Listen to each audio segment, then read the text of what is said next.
G'day, hi, and welcome. Let's just jump into this. Alright, I got a very interesting topic for you today, and this is the topic of just electric vehicles in general, mainly electric cars, motorcycles, stuff like that. And this is a topic I've wanted to cover for a long, long time. I'm one of those people that I'm always fascinated by new technology. Sometimes I have concerns about new technology and how it gets used, but in general, the technology I'm usually never, for or against. It's more of how it's used. And I know that some people have a very adverse effects to the sight or sounds or lack thereof of electric vehicles. There's, like anything, there's hysteria on both sides. Fanaticism that it's the best thing since sliced bread, which is pretty hard to beat when you got a good slice of bread, especially homemade bread. And that, this is the Antichrist, this is the devil, run from it, throw some, holy water on it on the way out. Meaning, like, there's people that are just automatically going to oppose new technology no matter what. And other people they'll embrace new technology blindly. I don't tend to look at things good or bad. I tend to want to see how is it going to play out. And electric cars are no exception to this rule of misinformed people for and against it. So there are issues with electric vehicles, and my whole thing was, okay, the number one issue, sorry, the Starfighter got put into the picture here, but yeah, it's a Canadian Starfighter. Anyway, it's not electric, it's just I accidentally got it in the folder here. Just automatically looked at the flaws with electric vehicles. And when we're talking about electrical components, there's two major flaws. Heat is one. The second one is, as you might have guessed, and this is the big debate about electric vehicles, is batteries and the the ethicalness of making these batteries. There's child labor involved and stuff like that. And then, what do we do with these batteries when they're done? So the big question for me was more the batteries, because the other ones can be done. Like, we don't need child labor to make these batteries. We can make them here. I won't get into the whole globalism as junk piece of thing, but I'll just say that there is no reason for a first world country not to be in charge of its own battery manufacturing. Now, that said, where we get the minerals, how we mine them and stuff like that, sometimes it does make manufacturing more sense to have the batteries built closer to the mine in which the resources are coming from. But I think that one's neither here nor there. That's more of a logistics thing, practicality thing, rather than really a sway. So the big issue was the batteries, but we'll get into the batteries a little bit later on.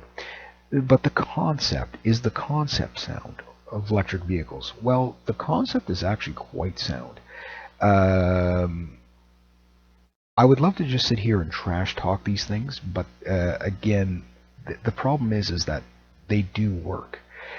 They're not without their inherent problems. Now, the fear mongers are going to go on this argument is, what do we do with all these batteries once they're done? Some of these chemicals are extremely harsh. Can we even deal with the components of these batteries to, how do we recycle them, all that stuff, which is a very legitimate claim. So we'll start with that one first. Yes, the batteries can now be recycled. So electric cars are not new. Electric cars go back to the 1800s. Early 1900s as well. In fact, the first vehicles were electric. So they were probably just 12 volt DC or 6 volt DC or 3 volt or something like that. They wouldn't have worked very well, but they did work. But the petrol engine really, really, pretty much dominated for the past 150 years or so. And it's really the entire world's infrastructure, in the Western world anyway, is based around the automobile. A lot of people might not realize this, but in the 1950s, After World War II, they had all this manufacturing. What were they going to do with it? Well, they started just popping out, you know, internal combustion engine vehicles, known as, you hear people call them ICE engines, but gasoline-powered engines just dominated. And the idea was to have a car, but to prop up the petrol, you know, the oil industry, so to speak. They built suburbia away from the city, so you would commute from the city to home to the suburbs, and you would basically have urban sprawl all over the place. And it was really designed around the money-making ability of the automobile. The automobile is really what built North America into what it is today. It's what set the framework. Right now, the thing is that expansionist urban sprawl concept was a very flawed idea to begin with. It wasn't sustainable. It still isn't. Most of the things that we do in the West are not sustainable. But that's another video for another time. So people obviously have mixed emotions about the coal industry, the gas industry, the hydro industry, the nuclear industry. Everybody has its critic. Every one of these things have its critics. The problem with gas, coal, nuclear, and particularly hydroelectric, which is water, it's cheap. Like, it's relatively cheap. So because it's cheap to produce this energy, it's hard to get away from it, right? And again, when you have almost 100 years of building into this infrastructure, it doesn't leave a lot of room for new things. So enters the electric vehicle. So back in 1997, I believe it was, General Motors put out a vehicle called the EV1. And I remember when they came out, and there was all the hype and all the rage. Now, you couldn't buy these vehicles. They were $33,000, which in 1997 was a lot for a vehicle. I don't know what that would be comparably today. And you couldn't buy these vehicles. They were lead-acid batteries, which the nice thing about lead-acid batteries is they are easier to recycle in a lot of ways. However, once you're set up to recycle. But the thing is that these vehicles were lease only, and I think they only built like 11 of them. And it was, of course, it was like Hollywood stars and billionaires and people like that were able to get them. So the people that they designed them for, which the common person couldn't afford them anyway. You know what I mean? And, we were just coming out of the recession of the 90s, and then of course, it was like every decade's been in recession, and God, look at where we're at now with the fuel prices, right? And it's only going to get worse. So the thing is that GM recalled all these people, and many people that bought these did like them, but these were designed to fail from the beginning. The vehicles themselves were fine. I don't think any of them caught fire or anything like that. But the infrastructure wasn't there, so basically you had to charge them up at home. You know what I mean? And it was really kind of like a very limited range. These earlier, commercial, like, the EV1 was the first commercial electric car, and it only had a range of like 60, 70 miles, which would be like 120 to 140 kilometers. And that's like, we're talking like city driving, flat roads, that type of thing. So somebody who'd live in a place like mine, you'd probably get maybe 30 or 50 miles, or 50 to 80 kilometers, just for the equivalent, right? So it definitely, electric vehicles are starting to get much better range, but they're really, that was some of the early teething problems, was they just didn't go far. Now, about 15, 20 years ago, my God, the time flies, I was working in a place, and there was this old guy. He was 96 or 97 years old. His name was Mr. Green, and he used to work at the Science and Tech Museum in Ottawa. And he had an old, I think it was a Volkswagen, what was it? It was a Volvo. Yeah, it was an old Volvo. I don't know, I can't remember if it was a Volvo 50, 60, 70, whatever model it was. It was a big, it was a big ass Volvo, right? And he had the engine out of there, and he had basically 16 lead acid batteries in there. And he would come into the store where I worked, and he would buy all the speed, because we had these surplus speed controllers, and he'd buy all of them up so that he would teach people how to build electric cars, right? And he would drive this thing around. It was really funny to watch this thing go over a curb. Like there was just so much. Like each battery was like 120 pounds, right? So I mean, the suspension in this car was already bottomed out to begin with. But he drove it all the time, and it would take him a day or two to charge it up. And it was just this ongoing, you know, mad scientist experiment, and I really admired him because he was just such an interesting guy to talk to. And myself, I've played around with hydrogen. I've gotten a gasoline-powered engine to run off of hydrogen solely. Didn't run very long because it's a lot of things. And I found out how the flaws of hydrogen. Hydrogen, the most efficient fuel on the planet. Problem is if you can contain it. You know what I mean? Like it's the cleanest burning. It's got all these wonderful things, but it's so hard to contain it, right? Well, the next biggest best thing is, well, you guessed it, electric power, right? But thermodynamics dictates, you cannot get something for nothing. Energy cannot be created nor destroyed. It can only be transferred from one form to another. So when it comes down to that, when it comes down to the basic of it, the petrol engine is way, way, way more efficient on its fuel than even the most modern Tesla is right now. What I'm meaning is the amount of energy you get of 1 gallon of gas, you need almost 50 times the amount of battery to accomplish the same energy output. I can't remember the numbers that I seen the other day, but I was just like, it's very interesting. Right, so you understand that in other words, like I'm not saying it'd be like an equivalent 2 gallons, but it would be almost basically 5 times the fuel load to equivalent the 1 gallon of gasoline, right? So even though the electric engine is probably 60-70% more efficient than a conventional mechanical combustion engine, the energy source in which it uses is where the problem lies. So it's not the actual engines. Like if you could get a electric motor, for example, to run off of gasoline, it would be even more efficient. I don't know how you would do this, but you get the. I'm just making like a funny comparison. So you need to be able to match combustion engine fuel efficiency to basically, and I'm not talking about price. I'm talking about BTUs of energy put out or jolts of energy put out per unit, like per 1 gallon unit. You need about 50 times more in electricity to be out of the batteries to get the same thing. So you can see where electric cars have a major road ahead of them. Now that said, battery technology has come a long way. And yes, the good news is that the batteries are almost 100% recyclable. Now the problem is that the infrastructure isn't there.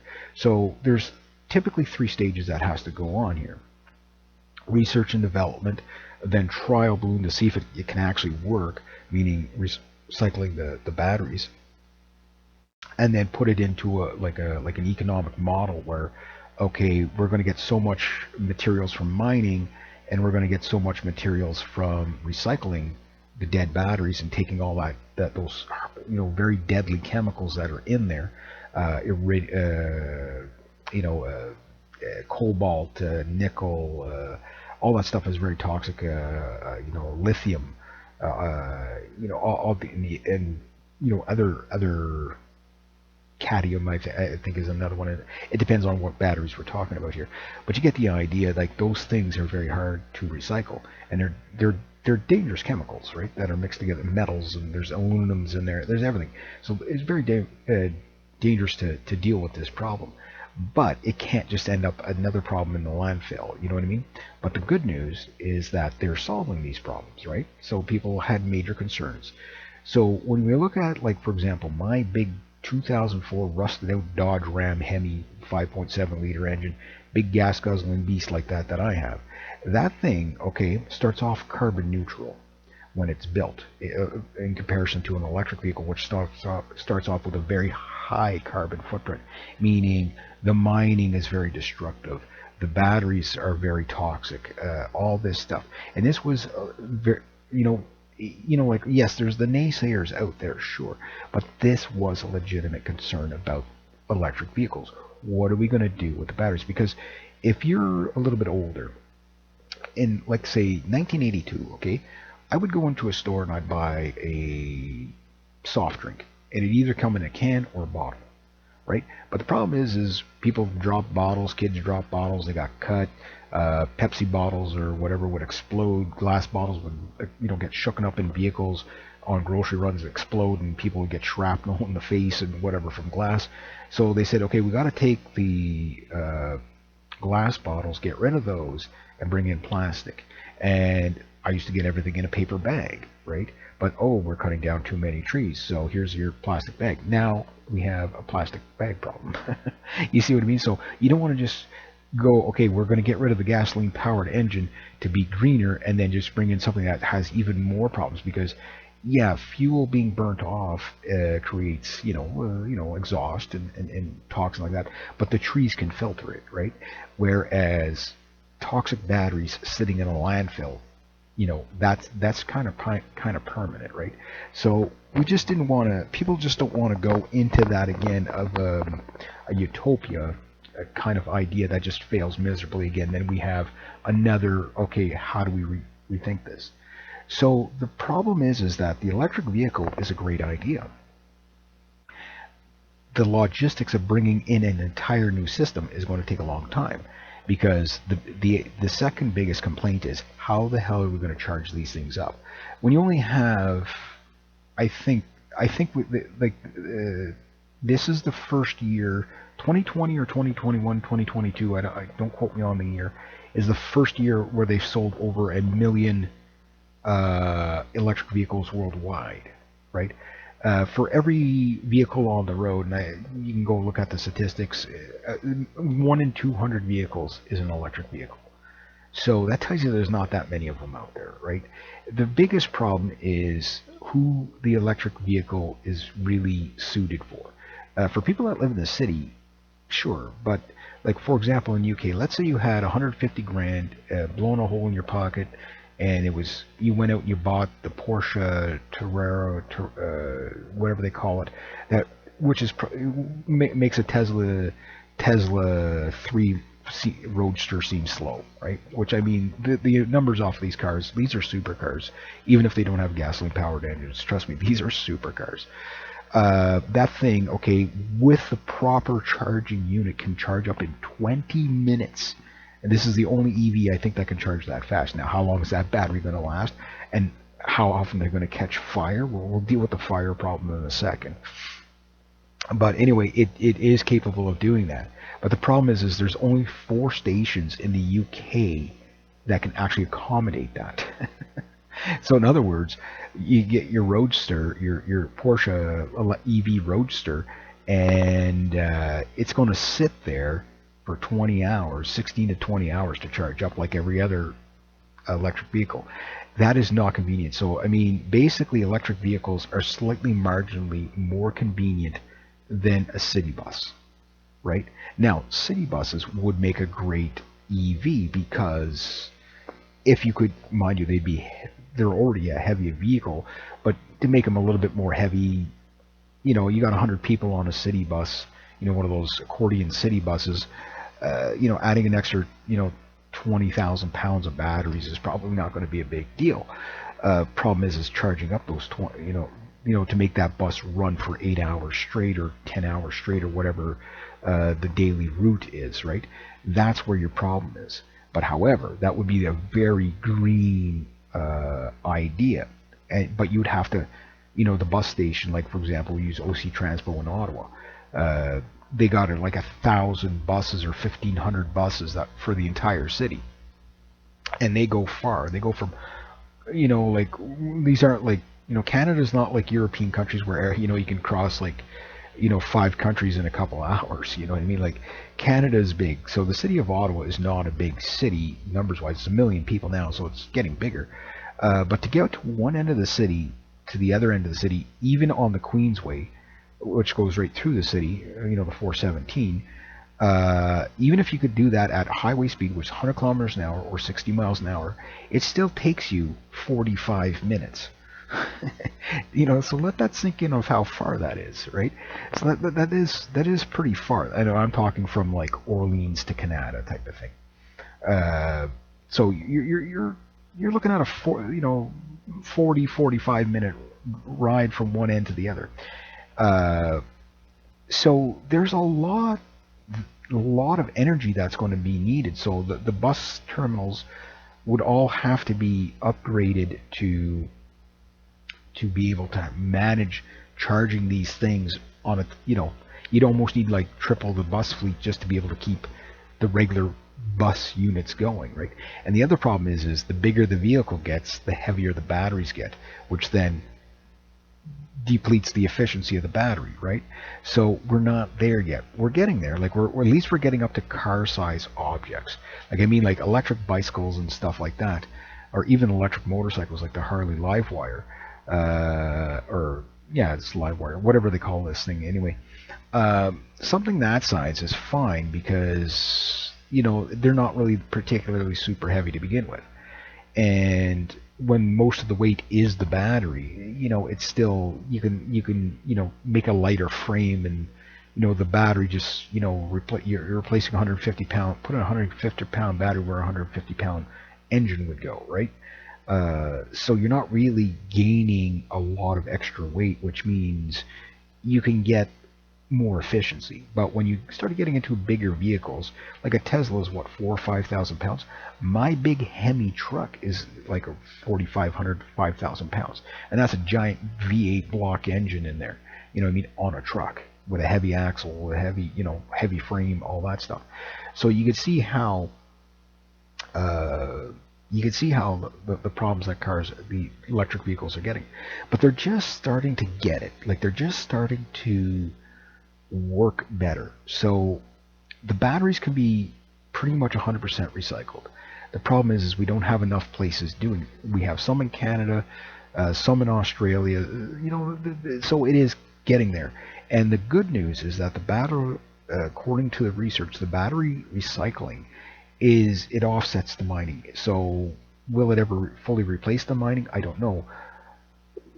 But it's like the efficiencies are, well, maybe not 100% efficient, but like 60% of the battery can be completely, like of the inner, like the stuff in the battery can be reused. So if that offsets 60% of the mining, that would be great. Now that's with the technology we have today. Fast forward 10 years, maybe we can get 100%, so none of it ends up in the landfill, right? And that's what people really are hoping for. And the other question is, we'll address the fire question. How many electric vehicles catch fire? Well, here's the thing. How many vehicles catch fire every year? Like, I mean, your gasoline-powered vehicle could be sitting there. If you got a short in the right place, trust me, you got a shorting wire on a greasy engine, it's going to catch fire. You know what I mean? Like, it's going to follow the fuel lines. You're going to have a big fireball. If you've ever seen a vehicle on fire, you know what I'm talking about. You can't even get near that thing. That thing's like at 5,000 degrees in like a minute and a half. I saw a vehicle in an accident. I counted it from when I saw the spark to when the vehicle was basically just a big ball of fire. It was under a minute 18 seconds. That's how fast the entire vehicle burnt. It was incredibly fast. Thank God the guy went through the windshield and got out of the vehicle, because if he would have been pinned under the dash, I wouldn't have been able to save him. He lived and he was fine, but that was a hell of an accident. It happened right in front of me too. The thing is that vehicles do catch fire. So do electric vehicles catch on fire more frequently? Now, that I don't know yet, but what causes electric vehicles to catch fire? Well, shorts. Basically, if you have a battery cell that catches, like I've seen or heard, thank God I wasn't in the room when it happened, but I used to work in a garage, and we would put batteries on the battery charger for motorbikes and stuff like that. I worked in a motorbike garage, and sometimes you'd get a battery with a bad cell on it, like an old bike, and we'd check the battery. The battery would be okay. Well, it's low, but it's it passes the battery test. Let's put it on the charger and charge it up. And we had a kind of like a box where we'd put these batteries in, because sometimes they would explode, And if you've ever seen a battery explosion, it's toxic. Number one, like get the hell out of the room. Number two, you could be seriously injured or killed just from that explosion. It's, what happens is these sealed batteries, the gases build up in them. And if there's a short, these gases, can explode. But what probably catches most of these vehicles on fire is probably not the batteries themselves. It's probably a short in between the motor and the battery. You know what I mean? Because you got a lot of heat, like, for example, some of these vehicles use regenerative braking, right? Which means when they're slowing down, instead of just bleeding off all the speed with the brakes, there's, I guess it must be some sort of a dynamo or like a clutching system that basically slows down the vehicle. And when it does, it regenerates, it spins the generator or whatever. But I can imagine if it malfunctions, you would be creating a lot more heat, right? And or if there's a short between the ground wires or something like that, I can imagine there's all kinds of heat sinks throughout this vehicle. What a heat sink is, it's just something that, so when things get really hot, like if you ever use a power inverter, you have to have a really good heat sink, because if you don't, your wires will burn, right? It's basically, kind of think of it like a fuse. So if there's a short between the heatsink and whatever else, that heat's got to go, that energy's got to go somewhere, right? It can't be created nor destroyed. It's just going to get displaced, and if it gets displaced back to the battery, that battery's going to get really hot and it's going to explode and probably catch fire and burn, right? So that's seems to be what has happened with these vehicles catching on fire. So although you don't have as many parts as you would have in the as a combustion engine vehicle, you do have more. You do have wires. You got wires all over the place. Now, another issue is, again, how prominent is that? I don't know. Like, how often do chargers catch, or these electric cars catch fire? I don't think it's that much of nothing to really be concerned about. I think it happens, and some things are made on a Monday or a Friday, right? So quality control can always be an issue, but I'm not as concerned about that. Now, the electric vehicle starts off with a higher carbon footprint, okay? And this is an issue for a lot of people, meaning it takes a lot more, something like 3 or 4 times more the energy. Don't quote me on this one. I can't remember what I saw, but it was something along the lines of 3 to 4 times higher amount of energy to produce a electric vehicle than it does a combustion engine vehicle. Because you got to understand, the combustion engine vehicle, almost everything on it is easy to recycle. Like if you grab that big block V8 engine, you chuck it into the recycling plant, it's aluminum, it's steel, it's other things like that. The catalytic converters, they can be recycled. Trust me, I do scrap metal. If you could get like a ton of catalytic converters, you're going to have a really good day. Those things are worth a fortune, right? But pretty much the entire vehicle, with the exception of probably the tires, can be recycled. And even at that, there are tire recycling plants out there, which, if there was a bigger issue than electric vehicles, it's old tires. What do we do with these things? You can only make so many blasting mats for the road crews, but they are finding ways to turn these things back into fuel and recycling the belting, the steel belting in the tires. So like, that's a problem when we create new technologies. It's like we kind of put the cart before the horse, you know what I mean? Where it's like, okay, well, what are we going to do with this thing when it's done? The problem is because, particularly from the 90s on, we went to a consumer-based economy, which means it's a throwaway society. When we're done with something, we just get rid of it, right? And we need to turn into a more recycle-based society, sustainability. Problem is recycling, you got to factor that, how to make money off of that before you even break the egg. You got to break an egg to make an omelet. Sure, everybody understands that, but you need a plate to put the omelet on. You know what I mean?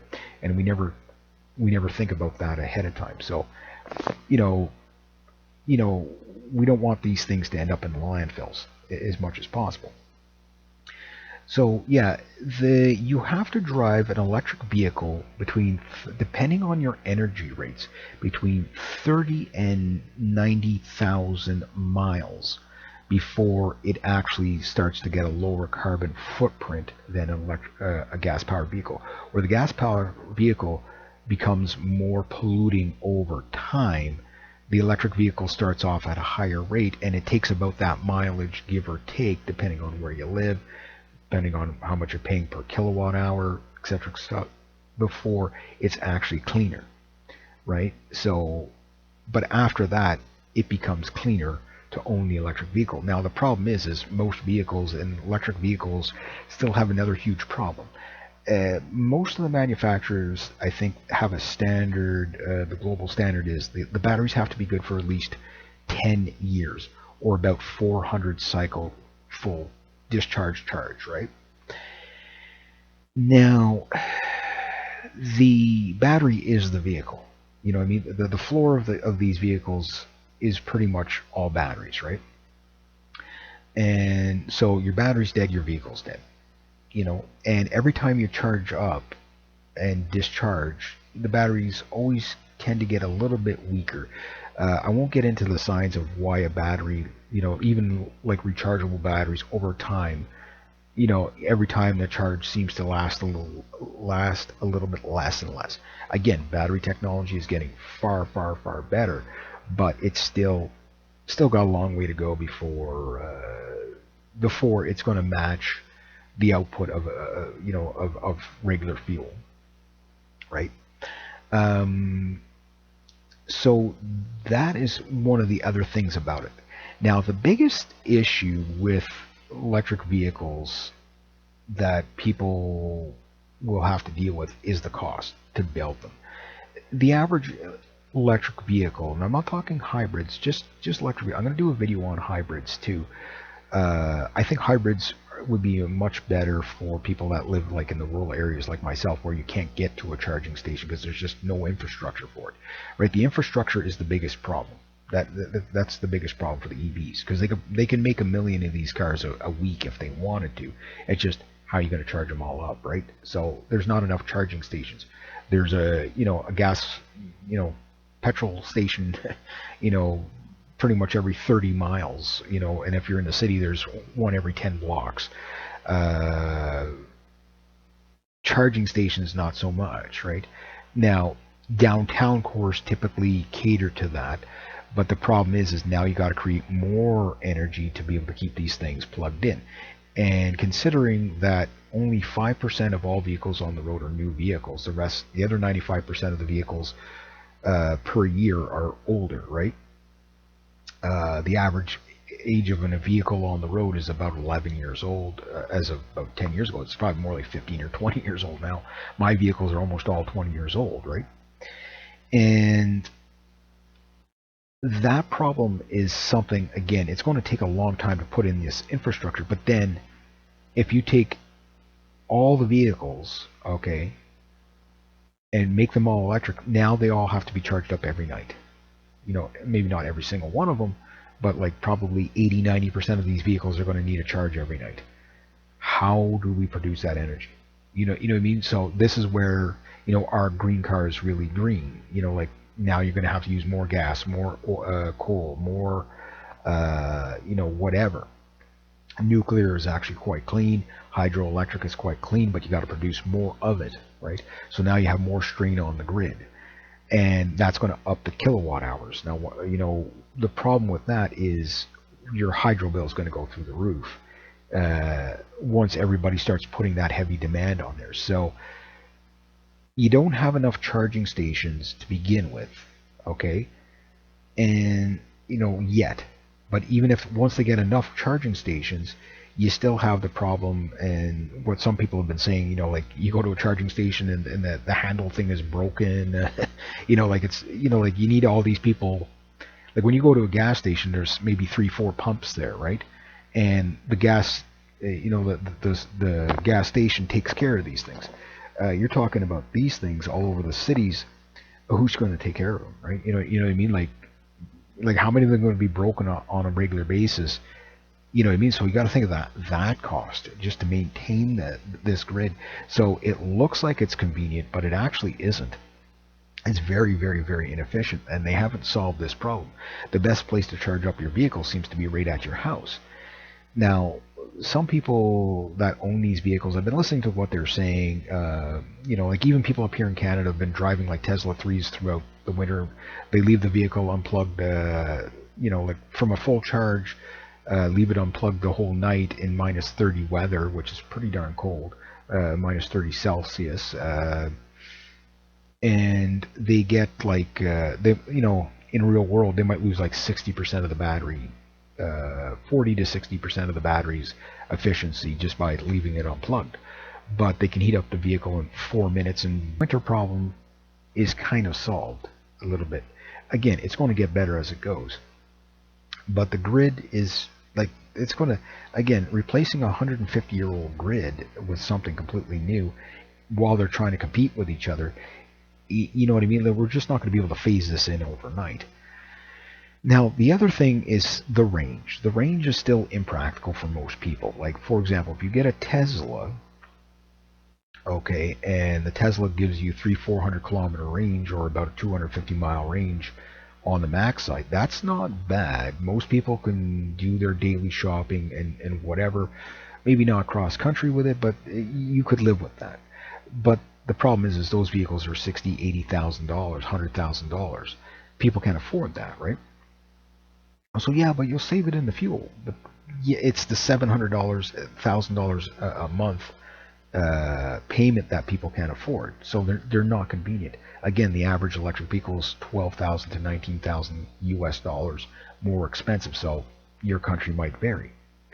But people that do get these EVs, the ones that you can actually afford that are like $30,000, $20,000, $30,000, maybe not new but used. The problem you get with those is they only have like a range of like 60 miles, which would be no good for a guy like me, because everywhere I go is 60 miles away or 100 kilometers away. Now, what do I do when I get there? Charge up for 20 hours? So I can't even go for groceries with one of these things. So they would be cool for like local driving, but to run that and then run the gas powered for long ranges, well, kind of defeats the purpose, right? You want one or the other. Now, the other thing is that the kilowatt hours. Okay, so if you live in California, where energy's, might be more expensive now than what it was, a little while ago. People are saying they're getting it's about half a charge to charge up your vehicle is about half the fuel cost. Now, right now, there's probably even more than that, because the fuel at the current making of this video is basically going through the roof because of geopolitical things going on in the world, which we won't get into. But the problem you have is the grid is not strained to buy electric vehicles yet. Again, when every second, right now it's like 1 in 200 vehicles is electric. When it's 1 in 200 vehicles are gas powered, your electric bill is not going to be 40 cents a kilowatt hour, you know what I mean, or 15 cents or whatever it's at. It's going to be like more like $3, $4, $5, $6, $7 a kilowatt hour. That is going to, so just turning on your lights in the house is going to be expensive. You'll need a totally separate grid, to charge up these vehicles, because of the demand that's going to be there. So again, replacing electric vehicle, like all the other vehicles with electric vehicles, is not, it's a logistics nightmare. It really is. It's not enough to turn people off them. In fact, I say if we phased into it over the next, say, 20, 30, 40 years, the problem is we got like so much hysteria out there, especially with the climate change crowd. Look, I'm not going to get into that debate right now. But all I got to say is you don't have to worry about it. It's not a thing. It's a money-making scam. Don't worry about it. I trust the science. If you're going to say I trust the science, it means you didn't look at the science if you're still believing in it. The climate models are not what's actually happening. It's not even close. You don't have to worry about it. You know, like the whole planet is, you know, based on one gas. I don't think so. You know what I mean? Like it doesn't work like that. The climate's going to be fine for years and years and years to come. Doesn't mean pollution isn't an issue. It just means you don't have to worry about that. So the people that are buying it for that reason, the lower carbon footprint or whatever, this is a kind of like, you know, a catch-22. A vehicle is a vehicle. It's made of parts, whatever. You still got to break an egg to make an omelet. But that said, yes, they are greener. I mean, you know, you don't have any emissions coming out of the vehicle for the life of the vehicle, pretty much. You still have to use tires. I'm sure there's still some, you know, brake oils and stuff like that. There is coolants that have to go in to keep the batteries cool. That was some of the things that, you know, these vehicles are getting more complicated too. They're becoming too digitized, in my opinion, but which makes them unaffordable. As soon as you have, like, you know, nav screens, or like, it might be cheaper for them to put those things together, but the problem is to maintain them. And the other thing is, there's not enough mechanics that know how to work on these things. They're purely electric, right? So there's very little mechanical stuff that you can work on them. So you have that problem, right? So these problems will be solved over time, but we have to ease into it. So myself, I do like the idea of an electric vehicle, but I know an electric vehicle is completely impractical. I think before we put all our eggs in one basket on the electric vehicle bandwagon, I think maybe we might want to, even though there's a lot of problems with hybrids, I mean, because you're caught between two worlds and you're getting the worst of both. But they're more practical because the vehicle can charge itself up. Maybe go a little bit less engine, you know, and just have that engine strictly for charging the battery. But it also has to be an adequate charging system to keep the batteries going. So I'd rather see a vehicle hybrid phasing in electric over time, and put more of the emphasis on the hybrids, and you know, getting that technology more, so that you don't need as big of batteries, but, you know, like, as the batteries become more efficient, then we can transition even more to the electric. So yeah, you know, I do think this is a good way to go. Again, I wasn't a big fan of the idea of electric vehicles from the looks point of view, but on the, you know, they are starting to make some of them look nicer. But the thing is that performance-wise, I mean, the electric engine, the thing about it is you get all the torque right around, and you'd be surprised at some of the torque levels of some of these vehicles. Now, mind you, the thing is with a gasoline-powered engine, you get your torque at a higher RPM, where electric motors, you get your torque right away, and then it drops off, right? So, for example, on the takeoff, a Tesla's 3 can go from 0 to 60 in like 60 miles per hour in like 3 seconds. Like, that's like supercar fast, you know.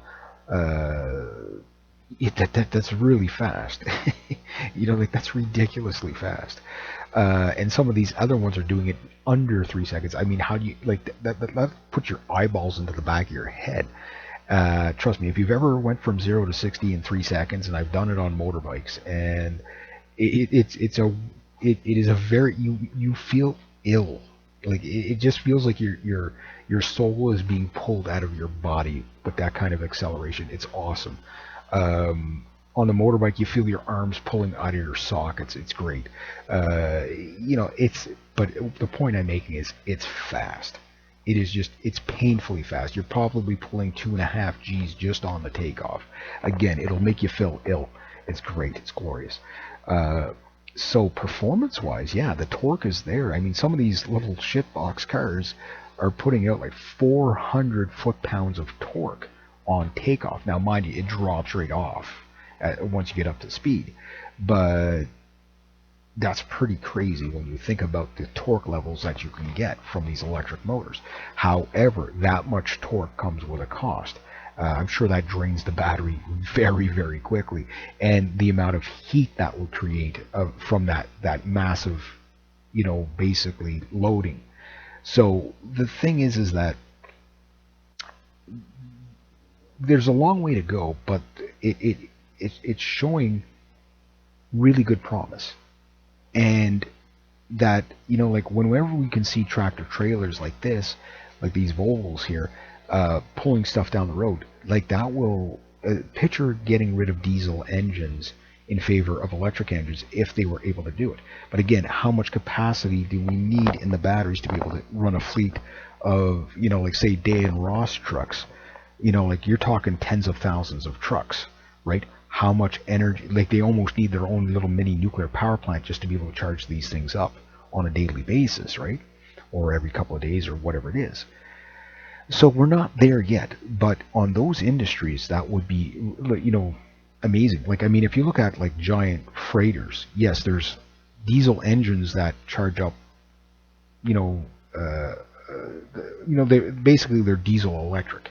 So the shafts are driven by these gigantic uh, electric motors, but the diesel engines are basically the batteries. So there's a whole reason why these massive freighters do this. It actually it makes the ships much more efficient because of the electric motors. But the problem you have is that you still need internal combustion engines to be able to put out enough power to be able to power these gigantic freighter engines, right? But if we can find a way to get batteries efficient enough that you can get rid of those diesel engines, you could have basically the Shanghai Express, which is like 1,000-foot long freighter, run completely carbon neutral. That would be awesome. You know what I mean? Like that would be incredible. But that's probably 20 years away. So you can see as things scale up, and again, how do you charge something that big? It would take you a month. You know what I mean? And again, that's where the problem's going to lie. So wind and solar, like that's another debate for another time. And again, people who've never played around with the stuff, I myself have played around with wind and not so much wind, but solar. And I can tell you how inefficient it actually is. Uh, it's one of those things like, for example, pretty much every electric vehicle should have a built-in, maybe on the roof or whatever, should have a solar panel on maybe the hood, the roof, and the trunk. It'll look funky, I get it, but I mean, most of these things kind of look kind of weird anyway. But it would help, you know. The other thing is exploring the dynamo. Like adding a dynamo in there, so that as you're going down the road, there's a dynamo that builds up an extra charge, so that if you do run out, battery run dead, you can get it going again, right? So there's so many issues here that need to still be refined, but the good news is that they are putting a lot of tech into it, and I think they're overthinking a lot of stuff, but the big one is the pollution. From the batteries, like what are we going to do with these batteries? So if we can find a way to make the batteries more efficient, that's great. But even if we don't, just with what we have, it's getting people into this. We're going to have to come up with units that can charge themselves all day, whether it's with wind or solar or whatever, to keep them off the grid. Meaning the big companies power companies are not going to make any money off it.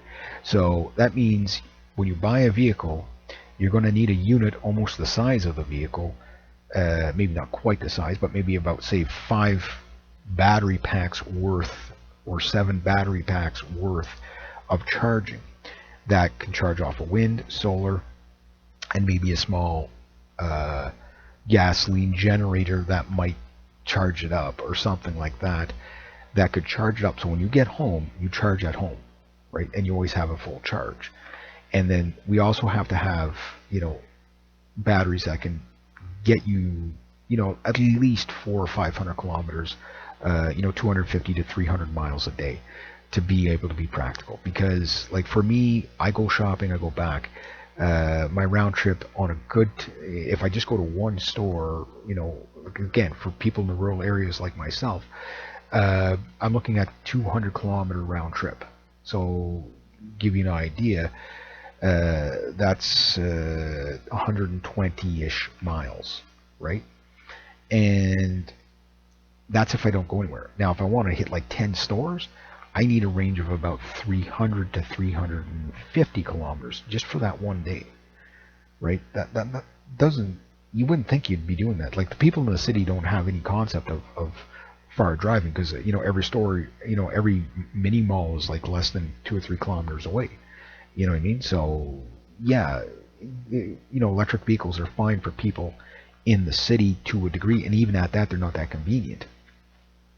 So you have to, plan your lifestyle around charging up a vehicle that takes 16 to 20 hours to charge, and you can get faster charging, but that's where the problems keep becoming a problem. Is that when you buy the better, more efficient chargers, you're charging your batteries up too fast. You're gonna wear out your batteries faster. You can buy recycled batteries and stuff like that, but then they don't last as long. And like for example, if you have some of these vehicles, like the battery packs are the cost of the vehicle. Your battery pack's dead, so you buy an electric vehicle that's 10 years old for like 3 or 4 grand. And you thought you got a good deal, but it needs a new battery pack. The battery pack's gonna be between $10,000 and $50,000, right? The battery pack is the vehicle. You know what I mean? Like that's where the money is, right? And that problem hasn't been solved yet. So I think that electric cars have a future. There's no way about that. Obviously, our world elites want us in electric vehicles. And I don't think it's because they care about the oil industry polluting too much. I don't think it's that. I think they found a way to make even more money. Picture it this way. They're gonna, for all, oil's going to be needed for throughout history from this point on. Like from the point we first started drilling in oil, there's been use for oil. Like the petrol oil that we use, okay, like the crude oil, right? That replaced whale oil. Okay, whale oil was used being in lamps. This is, in the turn of the century, last century, right, in the 1900s. Lamp oil, right? Crude oil basically got rid of that, meaning you didn't have to kill whales anymore to get your lamp oil, and you couldn't kill enough whales to stock the world in lamp oil, right? Whales would have, were a very quickly depleting source. The thing about crude oil is nobody really technically knows where it comes from. It's not dinosaur droppings. The amount of oil that we go through in the millions and millions of barrels of oil per day, worldwide, like it's millions and millions and millions of barrels of oil per day. That amount of oil has been consistent forever. There's no such thing as peak oil. We don't know where it comes from. It comes from something way deep in the earth, and it comes out as oil, and there doesn't seem to be any limit to this stuff. We're constantly finding new oil reserves. So like everything is a theory of where this liquid comes from. But the thing about it is that it has so many uses. There's over 6,000 products that are made with oil alone. The windshield in your car is made with oil. Your tires are made with oil. Pretty much all plastics are made with oil. It is here to stay, right? So this idea, well, whether you burn it or whether you're, buying a plastic item, it doesn't matter. You're going to be using oil products, and a lot of people don't realize this. But the thing is that we're not going to replace oil, right? So the oil companies are still going to make money off of that. But I think what their goal is that, okay, well, it's easier to produce electricity than it is to produce oil, because you don't have to refine it, or you just got to, build more hydroelectric dams or nuclear power plants or whatever they're going to do, coal plants, whatever it is going to do. That's the easy way to go. Like the hydroelectric dam is the most efficient out of all of them. Maybe nuclear, yeah, you get more efficiency out of nuclear, but when something goes wrong with a nuclear power plant, right?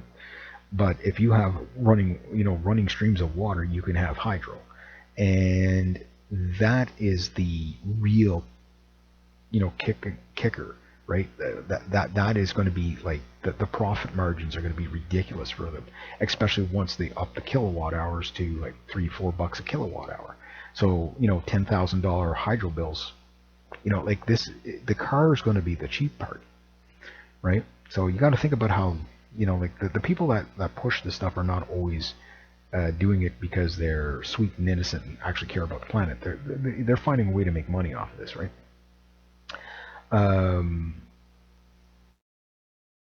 And these vehicles are not getting any cheaper. That's a problem.